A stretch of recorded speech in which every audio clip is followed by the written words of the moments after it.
осы отырып ойнау волейболының ойыншысымын, бағанағыдай шабуылшы дейміз ғой, сол шабуылшысымын.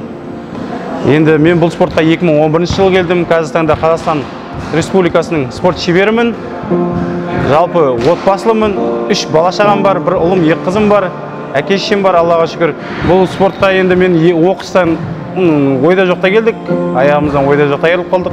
Мен жалпы 2011 аяғымнан травма болғанмын. Аяғымнан травма болып, Алматы қаласына операцияға барып, бір операциядан өткеннен кейін екінші операция врачтар қателік жіберіп қойып, аяғымды гангрена жасап, екінші операцияға тура келді, аяғымнан ампутация жасады. Ол уақытта дейін бұл волейбол, именно отырып ойнау волейболын пара спорттың мен Қазақстанда бар екенін де білген жоқпын. Шыны керек. Сен подачаға бармайсың, приемында отырсың, біраз подачаға барсың. Мен былай отырмын.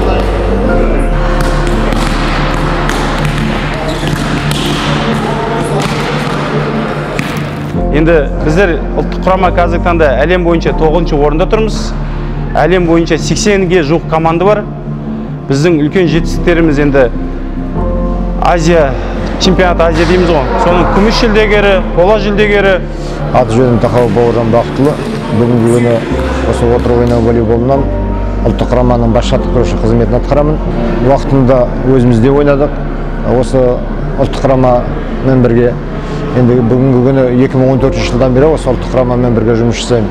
Мен өзім жаттықтырушы ретінде айтатыным, өзімізде кезінде студенттік өмірден кейін аяқ астынан жарақат алып қалдық.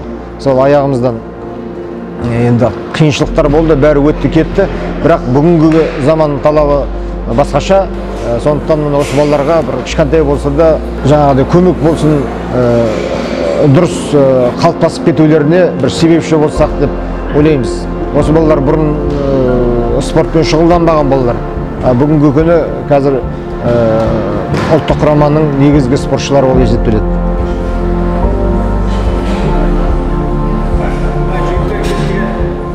Жалпы спорттың түрі көп қой. Жекелей спорт бар, және командалық спорт бар. Енді біздер жекелей спортты білмейміз, бізде командалық спорт боласын. Бұл жерде командалық дух деген болады да, кәдімгі. Бұны сөзбен жеткізу қиын негізі бұл спортта. Бізде енді көптеген эмоция көп. Жеңіске жету әрине қай-қай кезде де ол қуаныш, мақтаныш. Бір рет көру керек эмоцияны. Площадкаға кіру керек, площадканы түсіну керек. Жалпы командалық спорт именно ішіндегі волейбол, осы әдемі спорт волейбол деп ойлаймын. Біздің күні кеше өткен Токиоға лицензиялық жарыс болды Германияда. Мен әттеген-ай дейтін жерім ғой, әттеген-ай дейтін жерім. Сол жарыста біздер Германия құрама командасына ұтылып қалдық финалда. Бірақ бізде екеуміз бір группадан шықтық. Группада жеңдік 3-0, ал финалда 3-1 ұтылып қалдық. Осы есені бұйырса әлем чемпионатында бір қайтарсам ба деген ойым бар да. Соған енді бұйырса әлде дайындалып барамыз. Бұйырса қайтарамыз деген ойдамын. Енді қазіргі таңдағы арманым осы спорттағы паралимпиадаға бару, лицензия алу, соны көру. Айтады ғой, спортшының ең биік шыңы олимпиада деп. Сол сияқты біздің паралимпиадашылардың ең биік шыңы ол паралимпиада. Әртүрлі жағдайға түскен адамдар бар қазір. Авария көп дейді, күнделікті оқыс жағдайлар көп. Қанша адам бар, пенде бар жерде мүгедектік те бар да. Себебі өмірдің әртүрлі жағдайы бар. Мен айтарым сол кісілерге, ешқашан мұңаймаңыздар, керісінше келіңіздер, тұрыңыздар, еңселеріңізді көтеріңіздер. Бұл өмірдің, мүгедектік деген өмірдің соңы емес, мүгедектік өмірдің меніңше бастауы. Неге деп мен үйде айтам, себебі мен 2 аяқпен кезінде даже Алматыны баспаған адаммын. Қазір осы 1 аяқпен Аллаға шүкір дүниежүзінің барлық мемлекетін шарлап келдім десем де болады да. Сондықтан мүгедектік өмірдің соңы емес. Келіңіздер, спортқа тартылыңыздар. Бұл спорттың түрі бар, волейбол емес, көптеген спорт бар да бізде. Әркім өзіне керегін алады.